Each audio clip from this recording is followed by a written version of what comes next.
Acts chapter 19.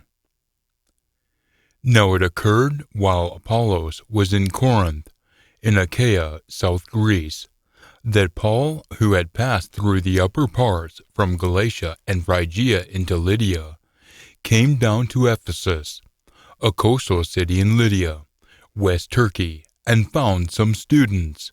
And he said to them, "Did you obtain the pure spirit when you believed?" Yet they said to him, "No, we haven't even heard that there is a pure spirit." "So then, into what were you immersed?" They said, "Into John's immersion." Yet Paul said, "John immersed with an immersion after a change in thoughts and feelings, telling the people to believe in the one coming after him, that is, in Jesus." Now when they heard this, they were immersed in the name of the Master Jesus. Then when Paul had placed his hands on them, the pure spirit came upon them, and they began speaking in foreign languages and prophesying. Now there were in all about 12 people. Now he entered the Jewish assembly, and continued speaking out boldly for 3 months, talking to them and persuading them about Almighty's kingdom. Yet as some were becoming hardened and unpersuaded, saying bad things about the way, before the multitude, he withdrew from them and cut the students off from them, giving talks day after day in the school of Tyrannus. Now this occurred for 2 years, so that all those making a home in the province of Asia, West Turkey, heard the Master's word, both Jews and non-Jews. In addition, Almighty kept doing powerful works in an extraordinary manner by means of the hands of Paul, so that even handkerchiefs and aprons that had been in contact with his skin were carried away to the weak to liberate them from their diseases and to make the wicked spirits go out.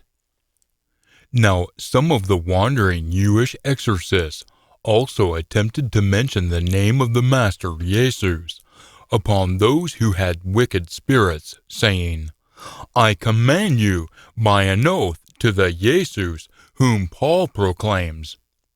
Now there were 7 sons of a certain Jewish chief priest named Siva, who were doing this.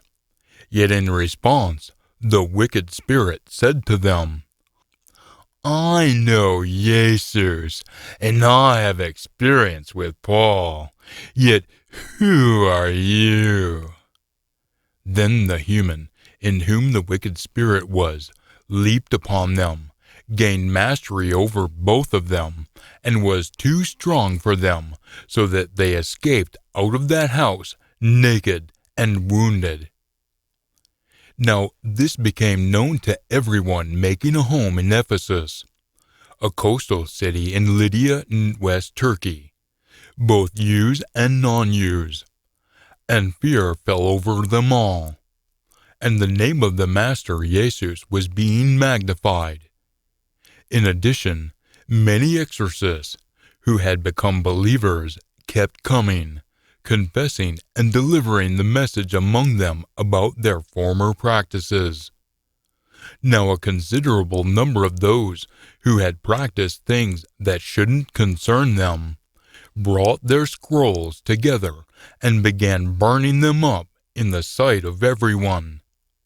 Then they calculated their value and found it to be 50,000 silver coins, probably number 80 coins. So the Master's word was growing or spreading mightily and becoming strong. Now after these things had been fulfilled, Paul pondered inside his spirit to pass through Macedonia, North Greece, and Achaia, South Greece, and then go to Jerusalem, saying, "After I have been there, I have also to see Rome." Now after he had dispatched into Macedonia, North Greece, 2 of those serving him, Timothy and Erastus, he himself focused his attention on the province of Asia, West Turkey, for a time. Now, during that time period, there occurred quite a bit of disturbance concerning the way. For a certain person named Demetrius, a silversmith, who made silver temples of Diana, the most supreme pagan mighty one, goddess the mother, of the northeast Mediterranean area, which were making quite a bit of income from their craftsmen. He convened these together with the workers of similar trades and said, "People, you have expertise in how we are thriving by this income, and you are seeing and hearing that not only in Ephesus, but in also the entire province of Asia, West Turkey, this Paul has persuaded and caused a considerable crowd to be moved from where they stood, saying that mighty ones made by hands aren't real mighty ones. But not only is there a danger that our craft might become discredited, but also that the sacred place of the great mighty one Diana might thereby be regarded as nothing, and that she, who has the devotion of all the province of Asia, West Turkey, and the inhabited earth, might even be close to being pulled down from her magnificence." Now when they heard this, and had become filled with rage, they began yelling out, saying, "Great is Diana of the Ephesians!" Then the city was filled with confusion, and they rushed out with one mind into the amphitheater, having seized Gaius and Aristarchus, Paul's traveling companions from Macedonia, North Greece. Now, while Paul was continually intending to enter in among the people, the students weren't letting him. Yet some of the chiefs of the province of Asia, West Turkey, too, who were friends to him, sent word to him and kept encouraging him not to venture into the amphitheater himself. Yes, indeed, some were yelling out one thing and some another. For the group of the ones who had been called by Demetrius, Acts 19, verse 25, was in confusion, and the majority weren't aware of on what account they had come together. Now some of the crowd figured that it must be Alexander, since the youths had pushed him forward. Now Alexander gestured with his hand, and kept wanting to make a defense to the people. Yet when they recognized that he was a Jew, one voice came from them all for about 2 hours yelling out, "Great is Diana of the Ephesians!" Now when the town clerk had brought composure to the crowd, he affirmed, "People of Ephesus, what human is there who doesn't know that the city of the Ephesians is the custodian of the temple of the great Diana, and of her image that fell from Jupiter, the pagan mighty one and Diana's father? So then, since these things are beyond objection, you have to keep your composure and not behave recklessly. For you have led these men here, who are neither robbers of the sacred place, nor slanderers of our mighty one. Yes, indeed, if Demetrius and the craftsmen with him have a charge against anyone, court sessions are being held, and there are provincial commissioners. They must be judicially charging one another. Now if you are seeking for anything concerning other matters, it must be explained in a lawful group of called ones. Now if you are seeking for anything concerning other matters, it must be explained in a lawful group of called ones. For we too are in danger of being judicially charged for today's commotion, since there isn't one cause that we will be able to give an account for this riot. Then, after he said these things, he dismissed the group. Acts chapter 20. Now after the turmoil had stopped, Paul sent for the students, and after he had encouraged them and hugged them, he went away to go into Macedonia, North Greece. Now when he had passed through those parts and encouraged them with many words, he went into Greece, South Greece. In addition, he spent 3 months there, and when a plot occurred against him by the Jews, as he was about to set out for Syria, he came to the opinion that he should return through Macedonia, North Greece. Now he was accompanied by Sopater, Pyrrhus' son, from Berea, in Macedonia, North Greece, Aristarchus and Secundus, from Thessalonica, a city in Macedonia, North Greece, Gaius from Derbe, in Lycaonia, southeast central Turkey, and Timothy, also from Lycaonia, and Tychicus and Trophimus, from the province of Asia, West Turkey. Now these had gone on ahead and were waiting for us in Troas, a free city on the coast of Mysia, northwest Turkey. Yet we sailed off from Philippi, in Macedonia, North Greece, after the days of the festival of unleavened biscuits, and came to them in Troas in 5 days, where we spent time for 7 days. Now on Saturday after sunset, the first day after the Sabbath day, when we had gathered to break a biscuit, or eat supper together, a love feast. Note, love feasts are group suppers that also include the Master's Supper, teaching, singing, and praying. Paul began talking to them, since he was going to be off on the next day, Sunday morning. In addition, he prolonged his word until midnight. Now there were a considerable number of lanterns in the upper chamber, where they were gathered. Now there was a certain young man named Eutychus, sitting on the window ledge, sinking into a deep sleep. And as Paul was talking still longer, he sank from sleep and fell down from the 3rd floor, and was picked up dead. Yet Paul descended and hugged him, and after he had taken him in his arms, he said, "Stop making a turmoil, for a sentient being is in him." Now he went back up, and broke the biscuit and tasted it, and conversed for a considerable time until daybreak. This is how he went away. Now they led the boy away alive, and were enormously encouraged. Now when we came to the ship, we set out for Assos, a coastal city 22 miles south of Troas, where we were going to take Paul aboard, for this is how it had been advocated, as he was going to go on foot. Now as he was coming up to us in Assos, we took him aboard and went to Mytilene, a city on the island of Lesbos, off Mysia.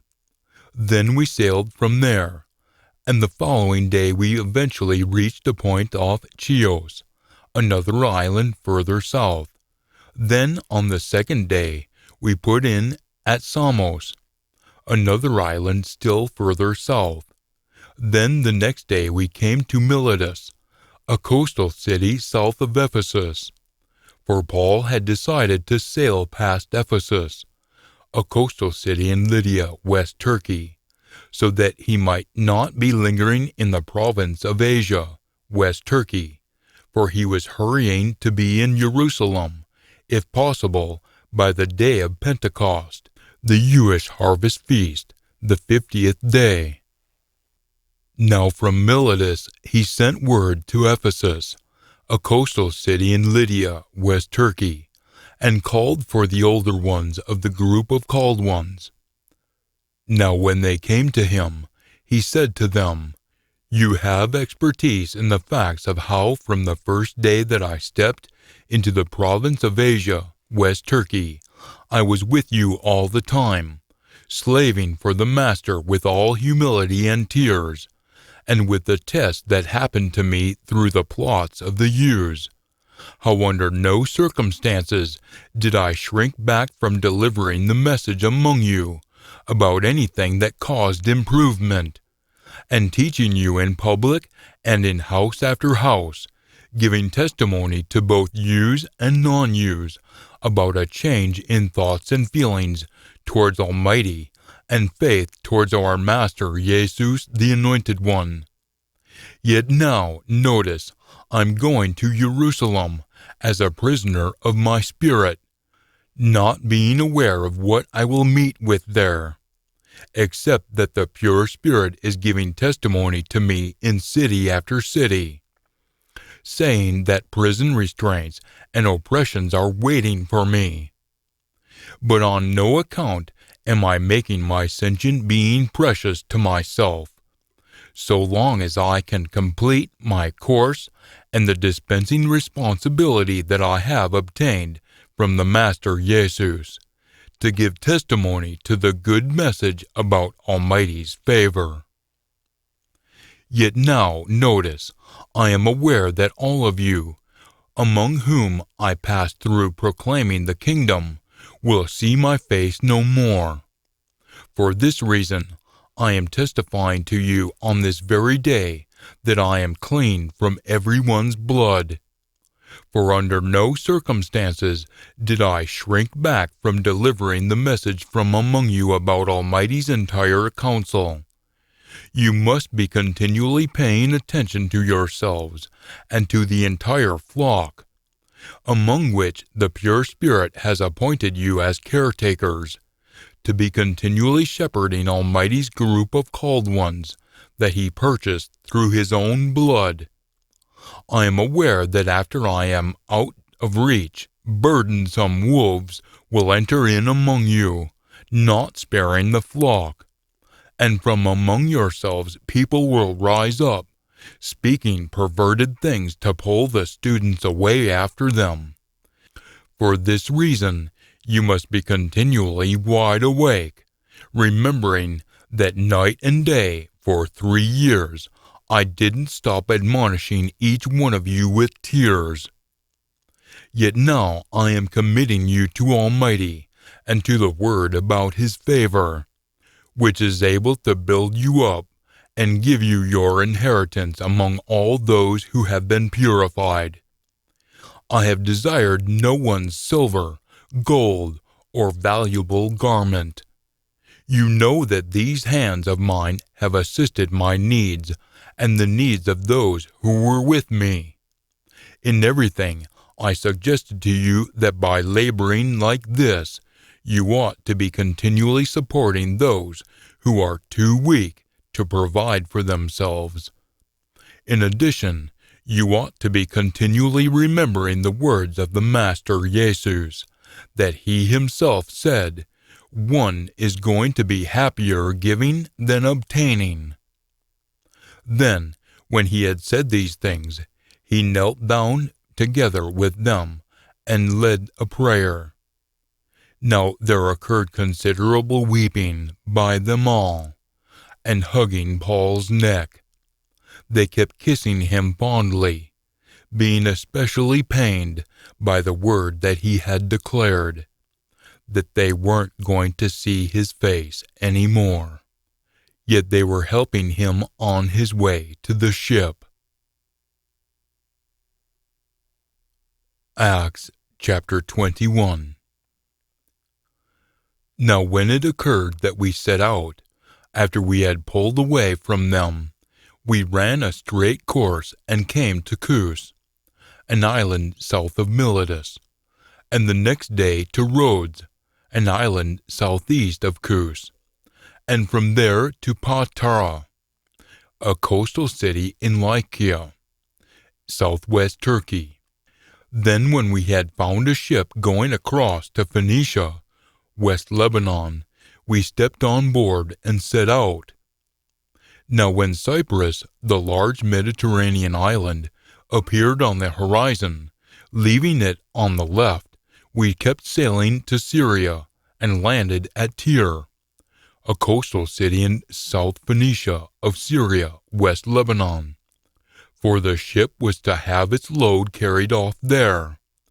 Now after we had found our way to the students, we stayed on there for 7 days. And they kept saying to Paul, through the Spirit, not to be stepping on board to Jerusalem. Now when the days came for us to pack up, we went away and began going, while they all, together with their wives and children, helped us on our way until we were outside the city. Then, after kneeling down on the beach and praying, we hugged one another goodbye. Then we stepped into the ship, and they returned to their own homes. Now leaving Tyre, we terminated the voyage when we reached Ptolemais, a city south of Tyre on the coast of Phoenicia, West Lebanon. And after greeting, hugging the brothers and sisters, we stayed the night with them.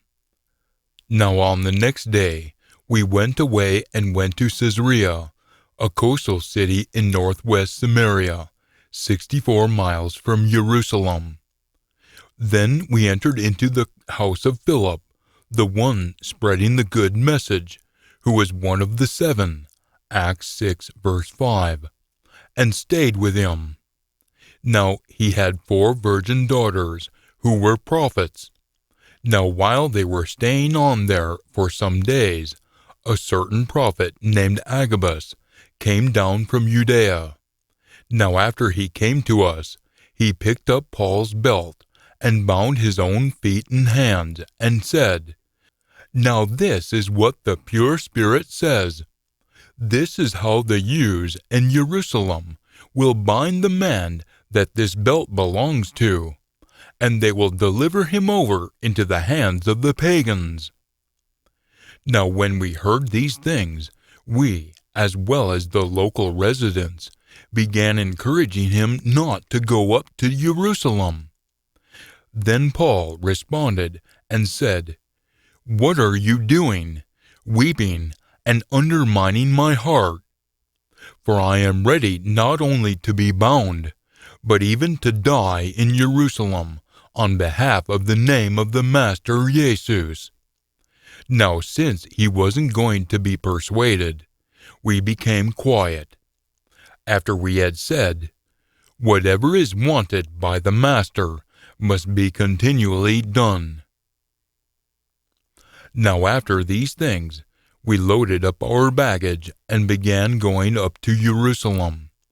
Now some of the students from Caesarea, a city in northwest Samaria, also went with us, and led us to Mnason, a Cyprian from Cyprus, the large Mediterranean island, and a student from the beginning, with whom we were to lodge. Now when we came to Jerusalem, the brothers and sisters welcomed us with pleasure. Now by the following day, Paul went in with us to James, and all the older ones had come along. Then, after he had greeted or hugged them, he began describing one by one the things that Almighty had done among the pagans by means of his dispensing service. Now when they heard it, they began esteeming Almighty. In addition, they said to him, "You see, brother, how many tens of thousands there are of those among the Jews who have believed, and they are all enthusiastic for the law. Now they have been instructed about you, that you are teaching all the Jews who are among the pagans to fall away from Moses, telling them not to continue circumcising their children, nor even to continue walking in the customs. So then, what is to be done? They will positively hear that you have come. So then, you must do what we are going to say to you.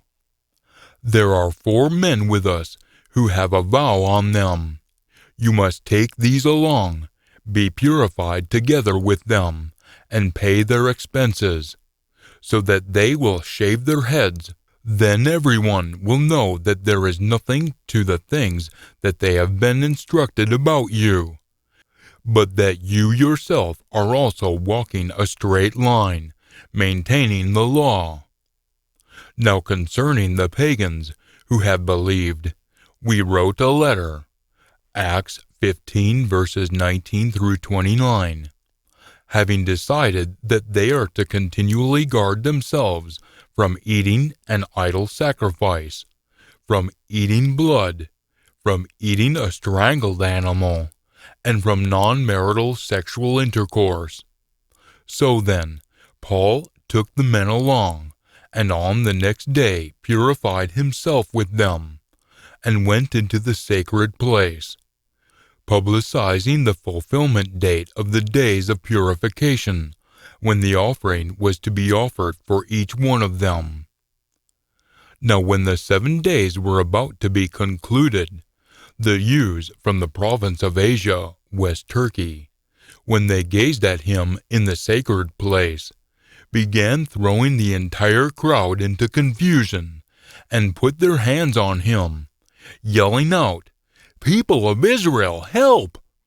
This is the human who teaches everyone, everywhere against our people, and the law, and this pure place. And in addition, he has even led non-Jews into the sacred place, and has contaminated this pure place." For they had previously seen Trophimus, the Ephesian, in the city with him, and they were surmising that Paul had led him into the sacred place. In addition, the whole city was stirred up, and it occurred that the people ran together, and taking hold of Paul, they began dragging him outside the sacred place, and immediately the doors were locked. Now, while they were seeking to kill him, the assertion came up to the colonel of the military company that all Jerusalem was in confusion. So right away he took along some soldiers and captains, and ran down to them. Now when they noticed the colonel and the soldiers, they stopped beating Paul. Then the colonel drew near and took hold of him, and ordered him to be bound with 2 chains. Then he began quizzing who he was and what he had done. Yet they were shouting back from the crowd, some one thing, yet others something else. Now since he wasn't able to know for certain because of the turmoil, he ordered him to be led into the protected camp. Yet when he, Paul, was on the stairs, it happened that he was carried by the soldiers because of the force of the crowd. For the multitude of the people kept following, yelling out, "Take him away!" Now as Paul was about to be led into the protected camp, he said to the colonel, "Am I allowed to say something to you?" Yet he affirmed, "So you know Greek? You aren't therefore the Egyptian, who before these days raised an insurrection, and led 4,000 men of the assassins out into the wasteland?" Yet Paul said, "I am a Jew from Tarsus in Cilicia, southeast Turkey, a citizen of no insignificant city, and I petition you, you must permit me to speak to the people." Now, when he had given his permission, Paul stood on the stairs and gestured with his hand to the people. Now when there occurred a great silence, he shouted to them in the Hebrew dialect, saying, Acts chapter 22. "Brothers, sisters, and parents, you must hear my defense now to you." Now when they heard that he was shouting to them in the Hebrew dialect, they made it so that there was even more quietness.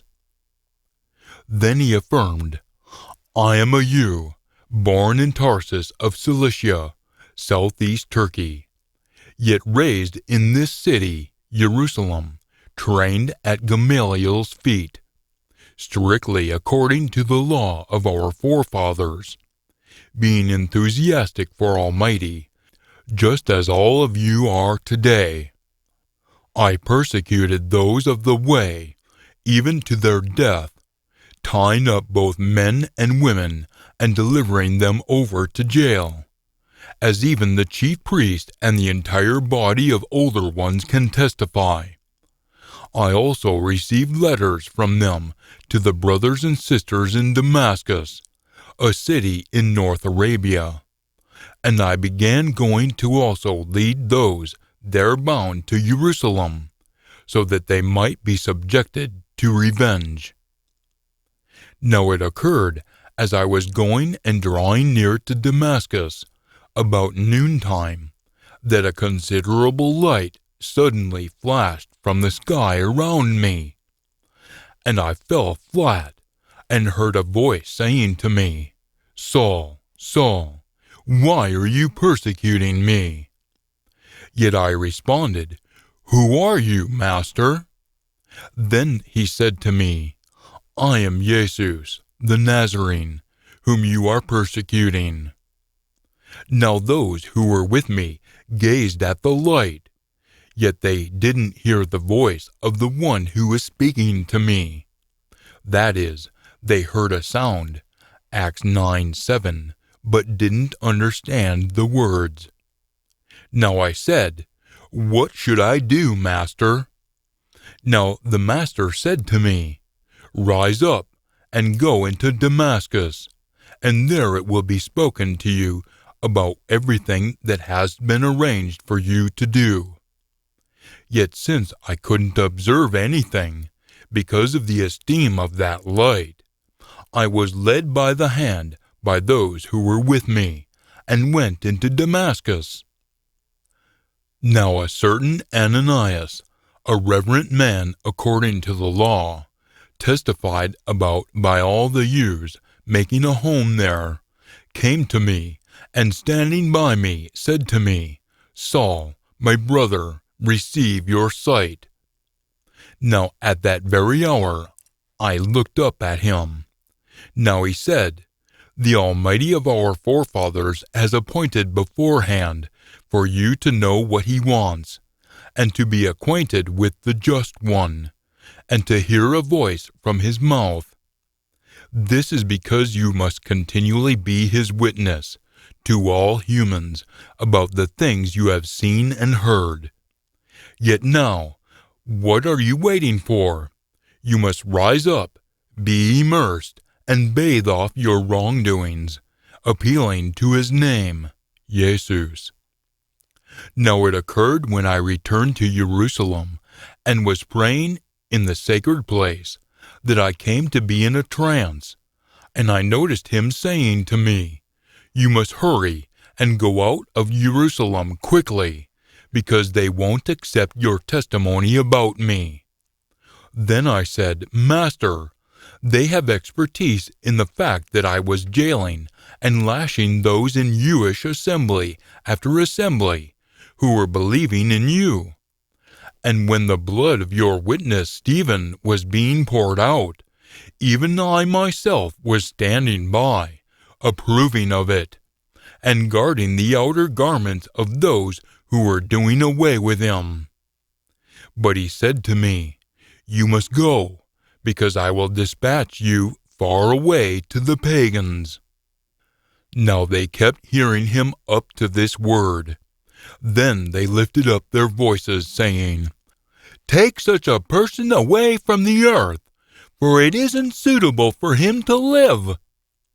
In addition, since they were yelling and tossing off their outer garments and throwing dust into the air, the colonel ordered him to be led into the protected camp, telling them to interrogate him by afflicting him with lashes, so that he might fully know the reason why they were shouting back at him like this. Now when they stretched him before them with the straps, Paul said to the captain who was standing by, "Is it allowed for you to afflict a human with lashes who is a Roman and uncondemned?" Now when the captain heard this, he went to the colonel and reported, saying, "What are you about to do? For this human is a Roman." Now the colonel approached and said to him, "Tell me, are you a Roman?" Now he affirmed, "Yes." Now the colonel responded, "I acquired this citizenship with a large sum." Yet Paul affirmed, "Yet I was even born one." So immediately the colonel also was afraid, after he recognized that he was a Roman, and because he had bound him. Now on the next day, intending to know for certain why he was being accused by the Jews, he released him and ordered the chief priests and the entire Jewish council to come together.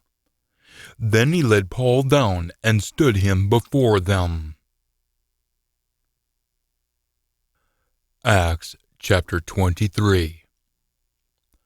Now Paul looked intently at the Jewish council and said, "Brothers, I have in all good conscience used my citizenship for Almighty up to this day." Now the chief priest Ananias required those standing beside him to beat him on the mouth. So Paul then said to him, "Almighty is going to beat you, you whitewashed wall, a hypocrite, dirty and rickety underneath the paint. Are you sitting to judge me according to the law, and yet in violation of the law you order me to be beaten?" Now those who stood beside him said, "You are wounding Almighty's chief priest with your words." So Paul affirmed, "I wasn't aware, brothers, that he was a chief priest. For it has been written, you must not declare bad things about a chief of your people." Exodus 22, verse 28. Now because Paul knew that the one part were Sadducees, and the other part Pharisees. Note, Sadducees were members of the liberal Jewish sect, and Pharisees were members of the conservative Jewish sect. He yelled out in the Jewish council, "Brothers, I am a Pharisee, a son of a Pharisee. I am being judged about the hope and resurrection of the dead." Now after he said this, there occurred a commotion between the Pharisees and Sadducees, and the multitude was split. For Sadducees, on the one hand, say that there is no resurrection, nor such a thing as a messenger or spirit. Yet on the other hand, Pharisees acknowledge both. Now there occurred a lot of yelling, and some of the Bible scholars of the Pharisees part rose up and began fighting it out, saying, "We find nothing bad in this human. And what if a spirit or messenger did speak to him?" Now, since a great commotion was occurring, and the colonel was afraid that Paul might be pulled to pieces by them, he ordered the troops to descend and seize him out from among them, and to lead him into the protected camp. Now the following night the master came and stood by him, and said, "You must have courage, for as you have given testimony to the things concerning me in Jerusalem, in the same way you have to testify in Rome also." Now when it became day, the Jews formed a conspiracy and put a curse on themselves, saying that they wouldn't eat or drink until they had killed Paul. Now there were more than 40 who had together formed this promise with an oath. Then when they went to the chief priests and the older ones and said, "We have put a curse on ourselves to taste nothing until we have killed Paul. So now then, you must together with the Jewish council must inform the colonel to lead him down to you, as though you were going to investigate more accurately the things concerning him. Yet we are ready to do away with him before he draws near." Now the son of Paul's sister heard about the ambush, so he went along and entered into the protected camp and reported it to Paul. Now Paul called one of the captains to him and affirmed, "You must lead this young man away to the colonel, for he has something to report to him." Yes, indeed, he took him along and led him to the colonel and affirmed, "The prisoner Paul called me to him and asked me to lead this young man to you, since he has something to speak to you." Now after the colonel took hold of his hand and departed with him privately, he began quizzing him. "What is it that you have to report to me?" Now he said, "The Jews have agreed to ask you to lead Paul down tomorrow into the Jewish council, as though they were going to quiz somewhat more accurately concerning him. So then, you must not be persuaded by them, for more than 40 of their men are going to ambush him, who have put a curse on themselves not to eat or drink until they have done away with him. They are even now ready, anticipating your promise." Yes, indeed, the colonel dismissed the young man, charging him, "Don't tell anyone you have disclosed these things to me." Then he called to him 2 of the captains and said, "Get 200 soldiers, 70 horsemen, and 200 spearmen ready by the 3rd hour of the night, 9 p.m., to go as far as Caesarea, a city in northwest Samaria. In addition, have some mounts, horses, standing by for Paul to mount, and to take him safely through to Felix, the governor." Then he wrote a letter similar to this representation. "This is from Claudius Lysias, to the most mighty governor Felix. Rejoice!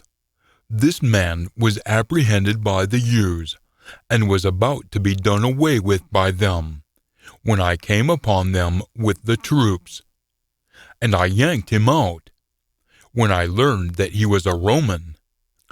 In addition, intending to fully know the charge on which they were judicially charging him, I led him down to their Jewish council. I found that he was being judicially charged over questions about their law, yet under no judicial charge deserving death or imprisonment. Now when it was divulged to me that there would be a plot against the man, I sent him right away to you, also charging the accusers to speak against him before you.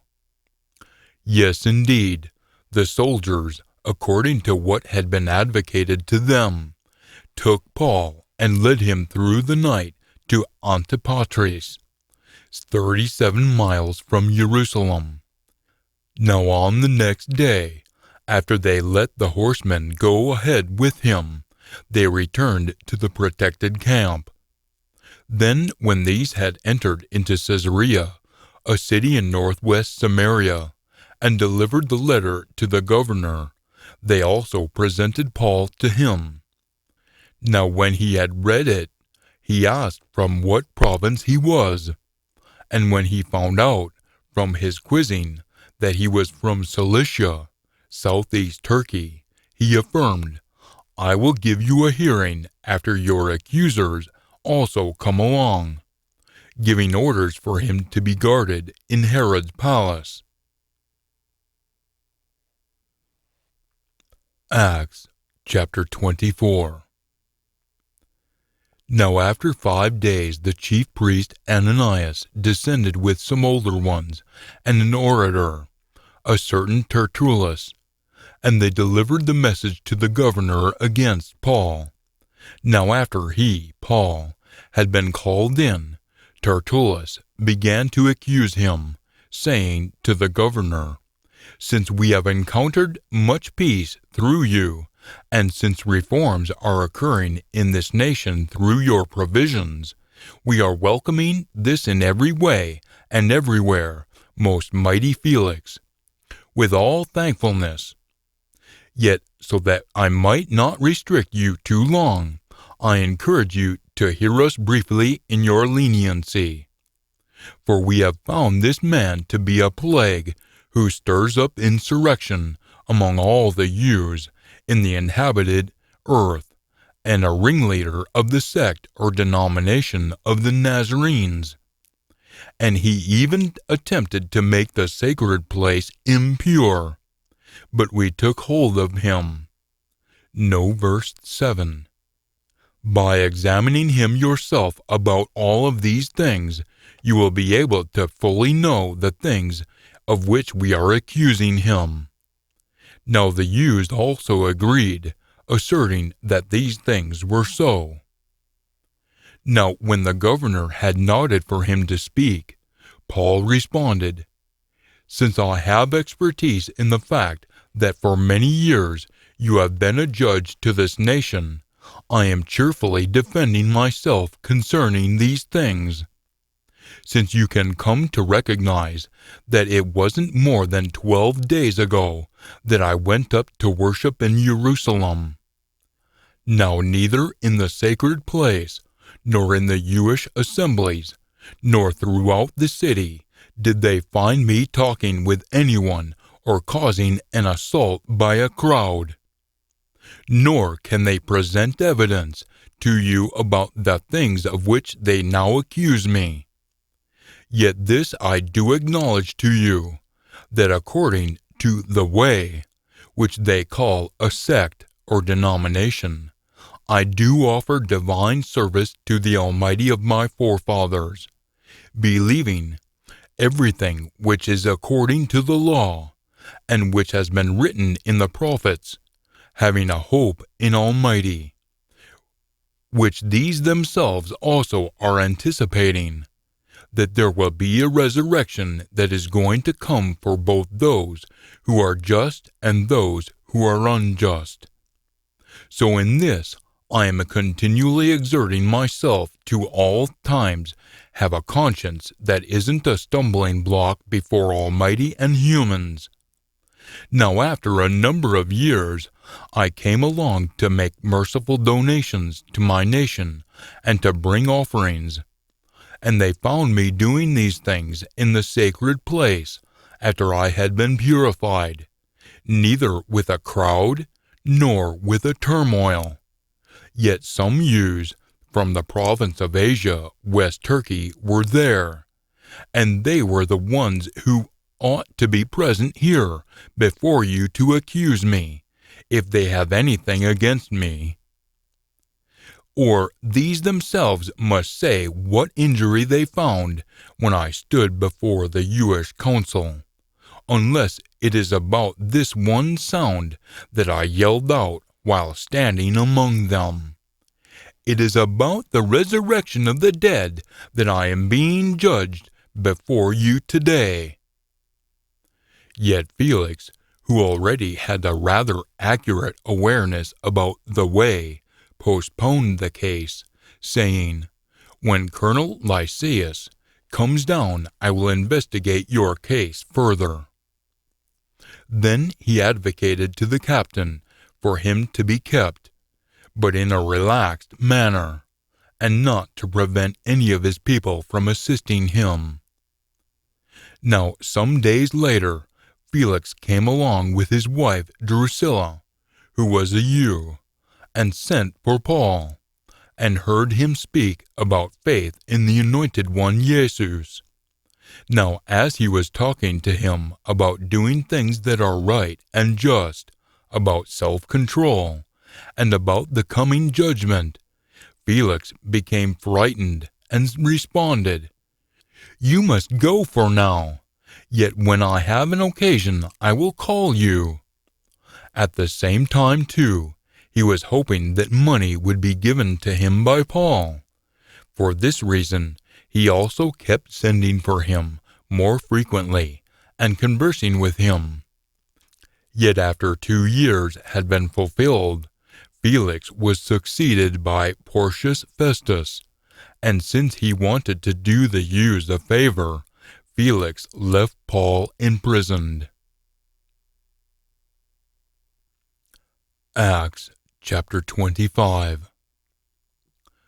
So then, 3 days after Festus stepped into the province, he went up to Jerusalem from Caesarea, a city in northwest Samaria. Then the chief priests and the most prominent persons of the Jews delivered a message to him against Paul, and they were encouraging him, requesting for themselves a favor against him, Paul, that he might send for him to be brought to Jerusalem, making an ambush to do away with him on the way. Yes, indeed, Festus responded that Paul was being kept in Caesarea, a city in northwest Samaria, where he himself was going to go within a short time. So then, he affirmed, "Have some of your able people descend with me, and if there is anything out of line about the man, they must accuse him." Now after he had spent not more than 8 or 10 days among them, he descended to Caesarea, a city in northwest Samaria. Then on to the next day he sat down on the platform and ordered Paul to be led out.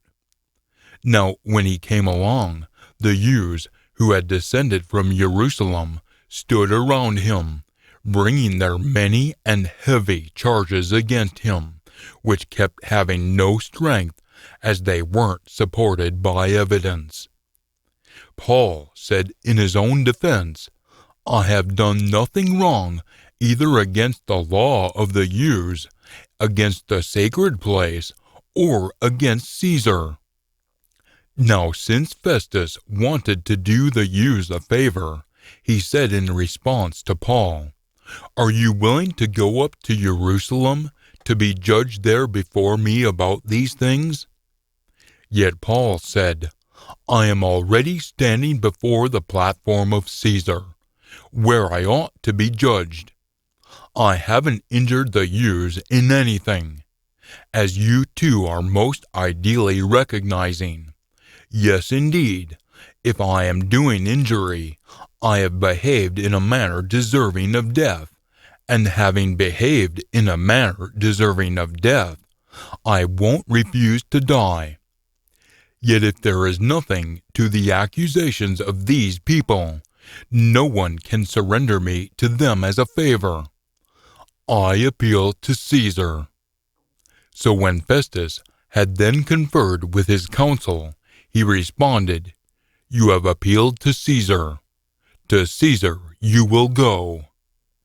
Now after some days had elapsed, King Agrippa and his sister and mistress, Bernice, eventually reached Caesarea, a city in northwest Samaria, to greet Festus.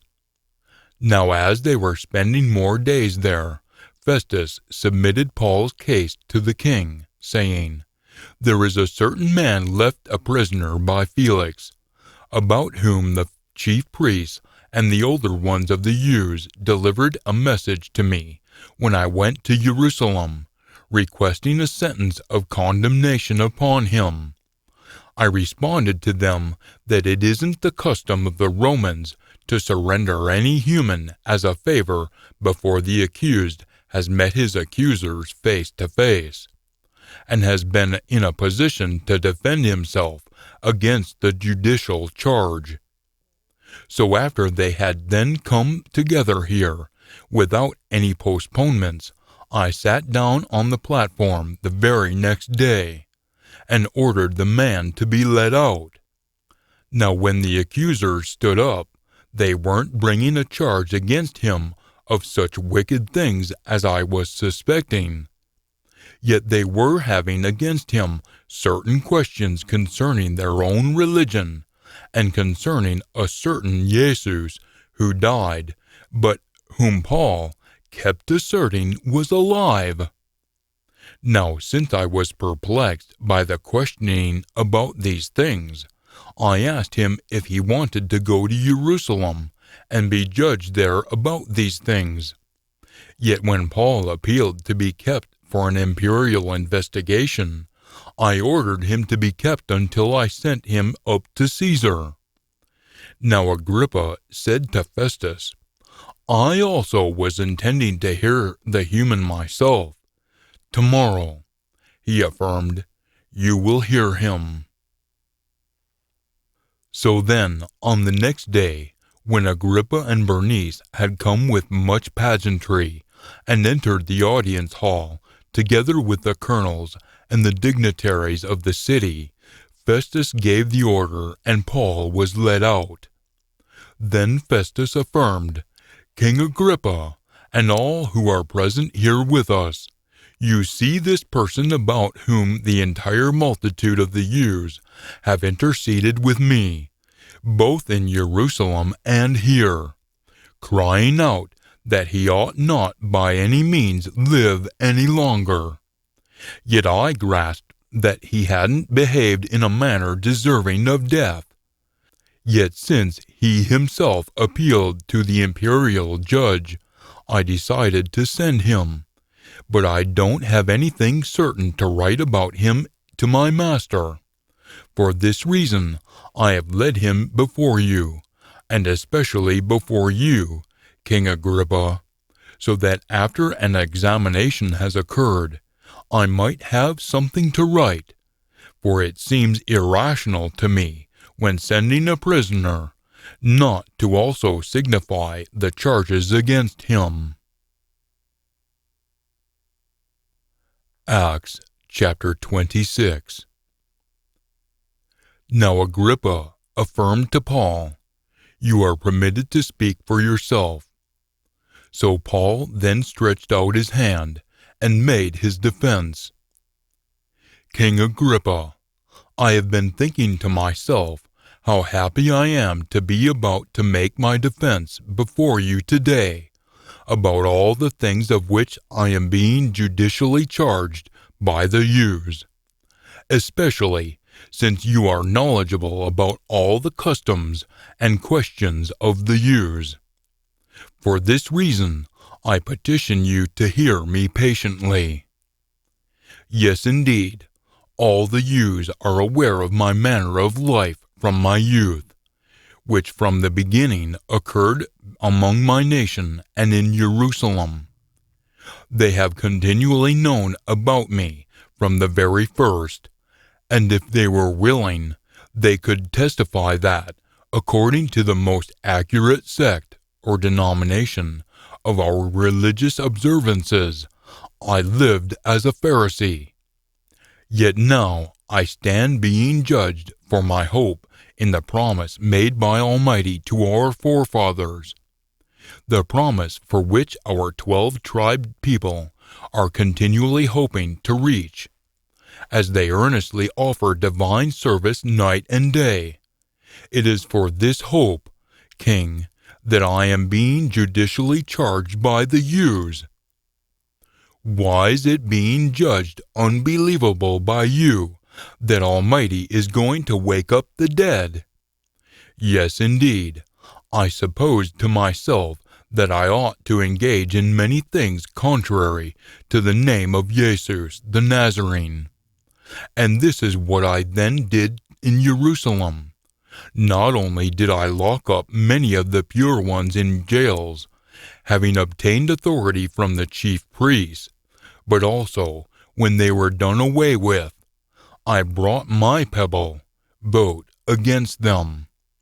Then, as I often subjected them to my revenge in all the Jewish assemblies, I tried to compel them to slander. In addition, since I was so abundantly crazy against them, I kept persecuting them even as far as the outlying cities. While doing these things, I went to Damascus, a city in North Arabia, with the authority and permission of the chief priests. And at noontime, while on the road, King, I noticed a light from the sky, brighter than the sun, shining around me and those going with me. Then, after we had all fallen down on the earth, I heard a voice saying to me in the Hebrew dialect, "Saul, Saul, why are you persecuting me? You are making it hard on yourself by kicking, like a plow ox, against the sharp sticks directing you." Yet I said, "Who are you, Master?" Now the Master said, "I am Jesus, whom you are persecuting. Nevertheless, stand up and stand on your feet, for I have been seen by you for this purpose, to appoint you beforehand as an assistant and witness both of the things which you have noticed, in addition to the things which I will make seen by you.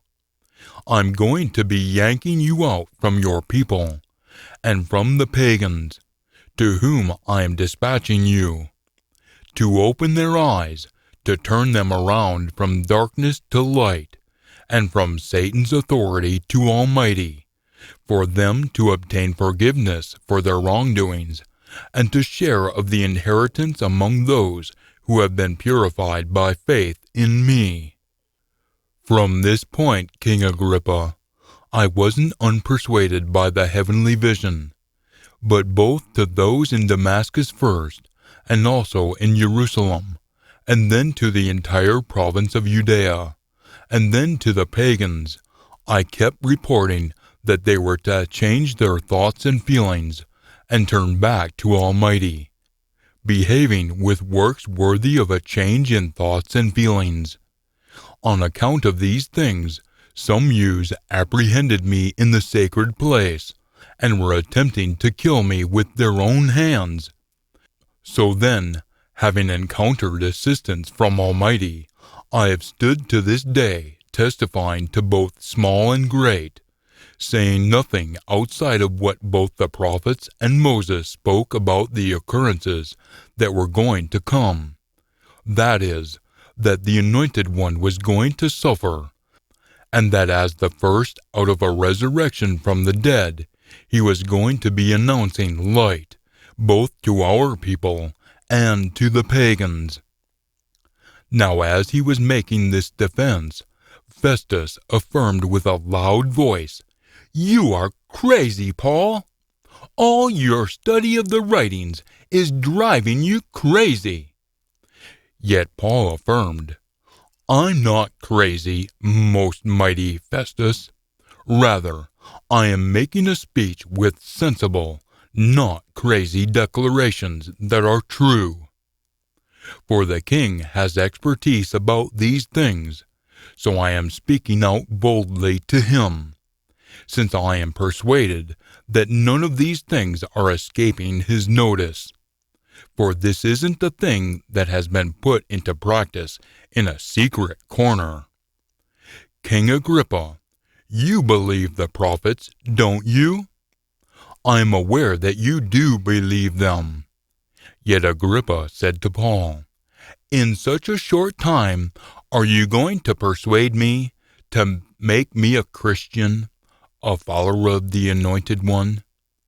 Yet Paul said, "Whether a short time or a long time, may I pray to Almighty that not only you, but also all who are hearing me today might become what I am, except for these prison restraints."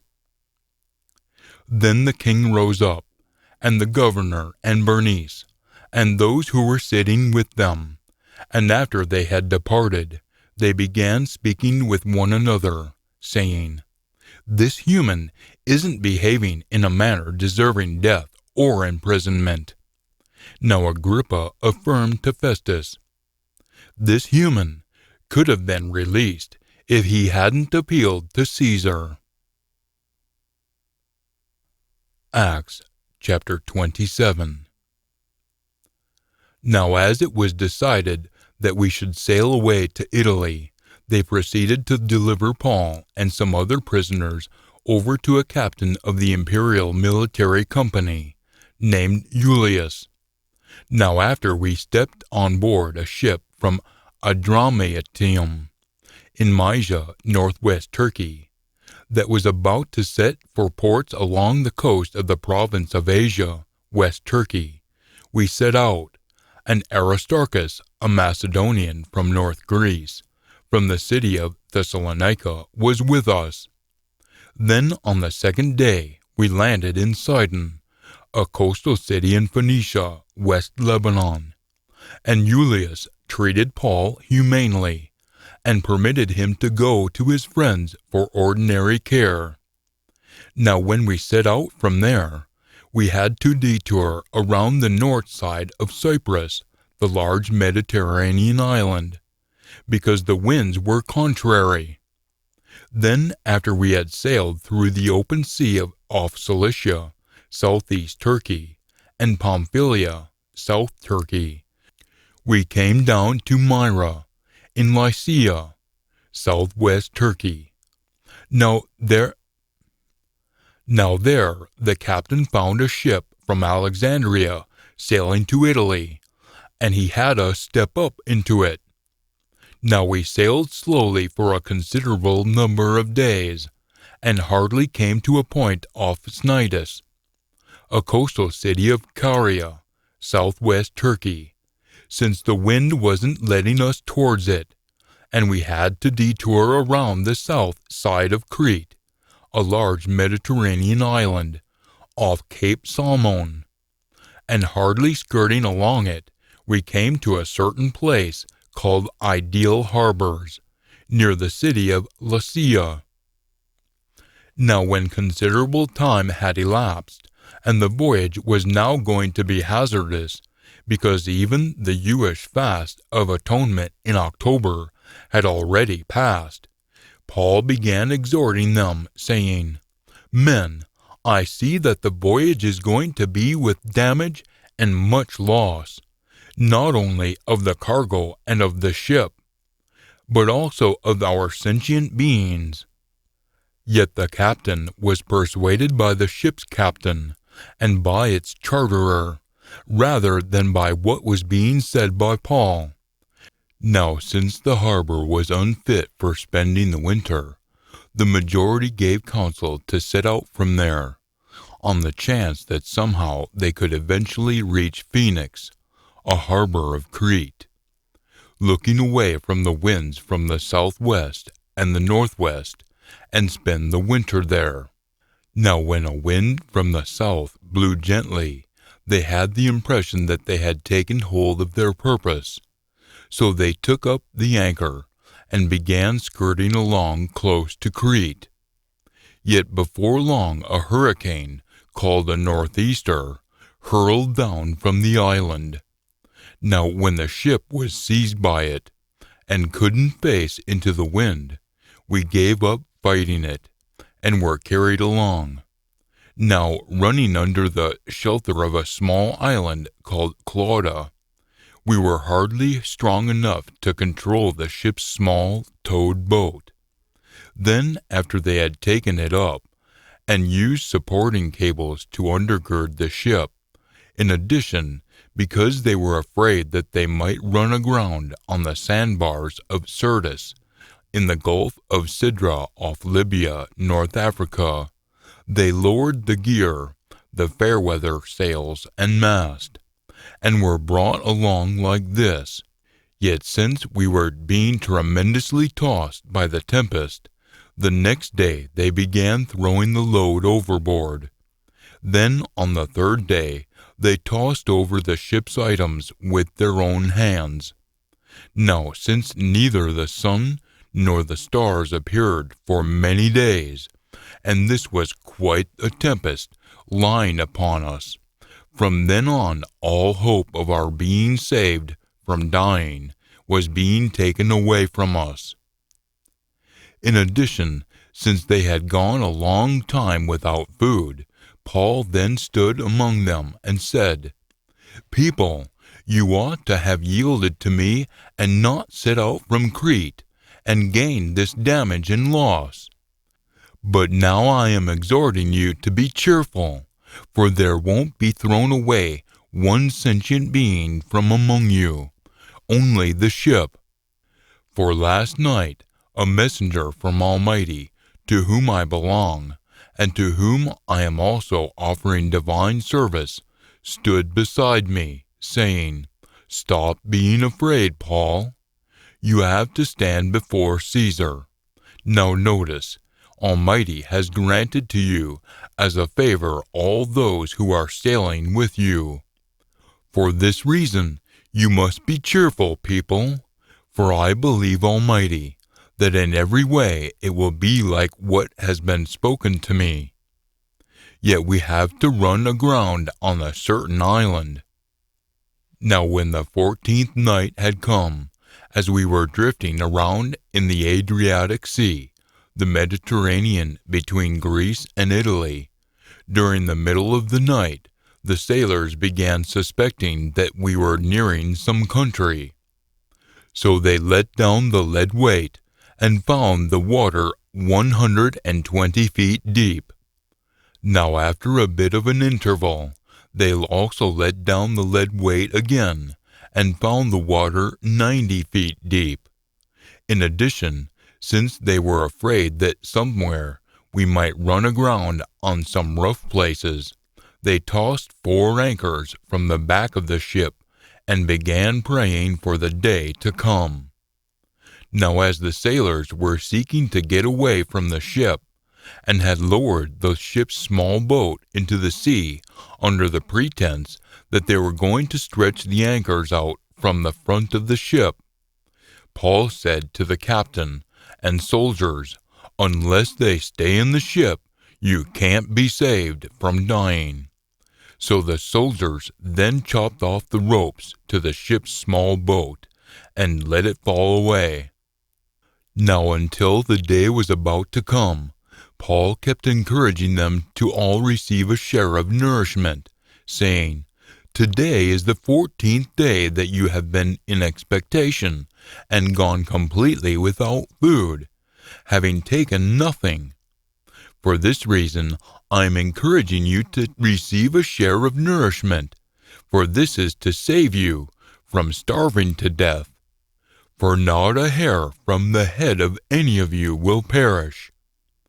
Now when he said this, and had taken a biscuit, he gave thanks to Almighty before all of them. Then he broke it and began to eat. Now they all became cheerful, and also took some nourishment. Now all of us in the ship were 276 sentient beings. Now when they had eaten the nourishment to complete satisfaction, they began to lighten the ship by throwing the grain into the sea. Now when day came, they didn't recognize the land, yet they began considering a certain bay with a beach, into which they were planning to drive the ship if they could. So they took the anchors off and let them in the sea, and at the same time they unfastened the lashings of the rudders, and lifted up the foresail to the breeze, and began holding it on a course for the beach. Now they fell against a reef, and rammed the craft aground, and the front of the ship stuck fast, and stayed unshakable. Yet the back of the ship began breaking up under the force of the waves. Now the counsel of the soldiers was to kill the prisoners, so that none of them might swim away and make their escape. Yet the captain, intending to bring Paul safely through, prevented them from carrying out their intention.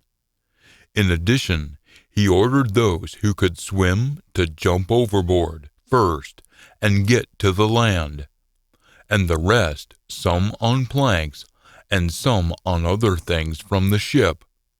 Now this is how it occurred that everyone was brought safely through to the land. Acts chapter 28. Now after we had been brought safely through, we then recognized that the island was called Melita, Malta, south of Sicily. In addition, the non-Greek speaking inhabitants were presenting us with what wasn't the ordinary fondness for humanity, For because of the shower that had already set in, and because of the cold, they lighted a fire and took us all in. Now when Paul had twisted together a quantity of brush and placed it on the fire, a poisonous viper snake came out of them because of the warmth and fastened itself onto his hand. Now when the non-Greek speaking inhabitants noticed the wild beast hanging from his hand, they began saying to one another, "Positively, this human is a murderer, and though he has been brought safely through out of the sea, justice hasn't let him live." Yes, indeed, he shook off the wild beast onto the fire and suffered nothing bad. Yet they were expecting that he was about to swell up or suddenly fall down dead. Yet after they had waited expectantly for a long time and had seen nothing becoming out of line with him, they retracted that and began saying that he was a mighty one. Now in the regions around that place were pieces of land that belonged to the most prominent man on the island, whose name was Publius. He welcomed us and gave us lodging courteously for 3 days. Now it occurred that Publius' father was lying pressed by attacks of fever and an infection ailment of the intestines. Paul went in to him, and after he had prayed, he placed his hands on him and healed him. Now after this had occurred, the rest of the people on the island, who also had weaknesses, kept approaching and being cured.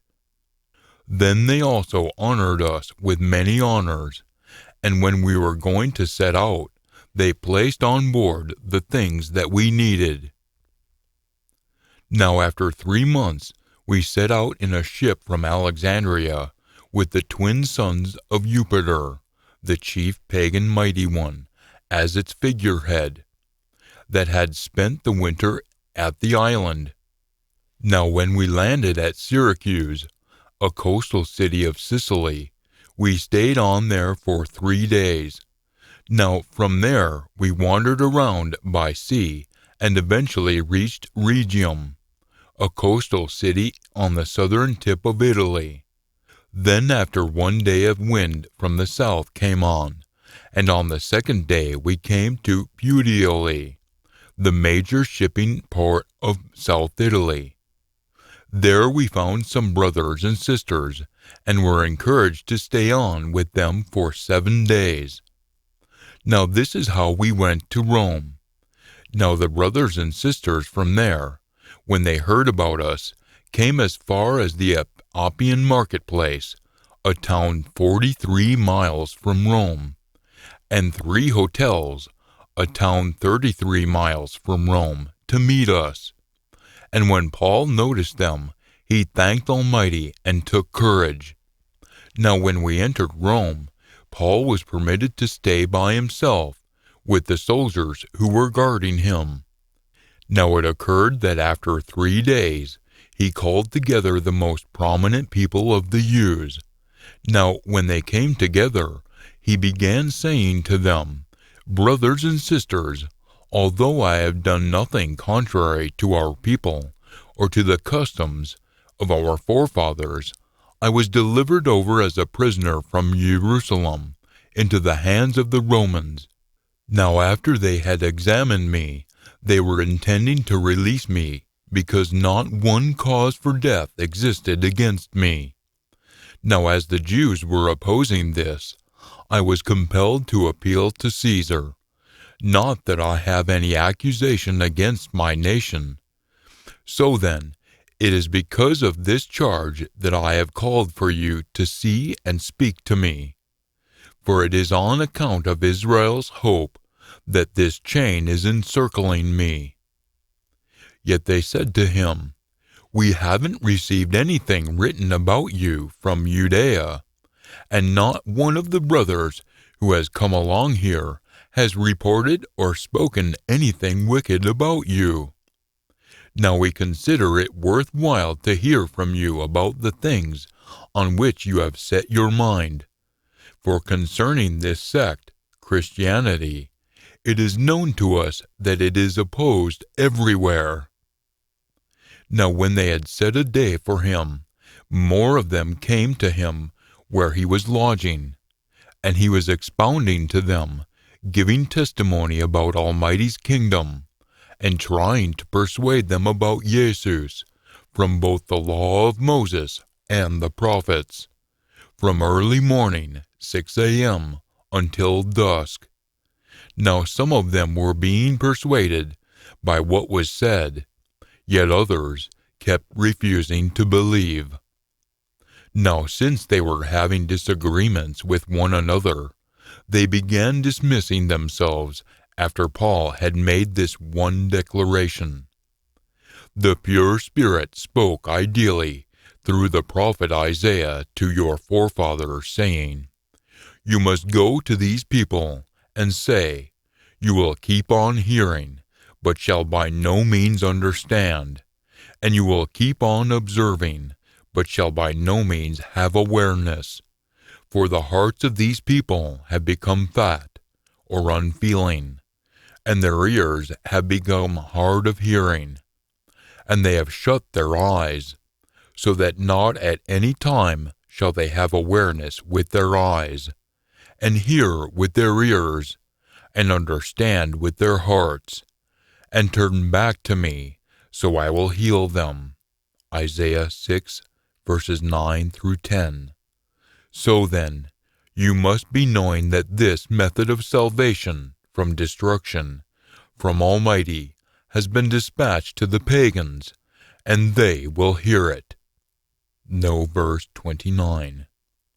Now he stayed for 2 whole years in his own rented quarters, and was welcoming everyone who came in to him, continually proclaiming Almighty's kingdom, and teaching the things about the Master Jesus, the Anointed One, with all boldness, and no one was forbidding him.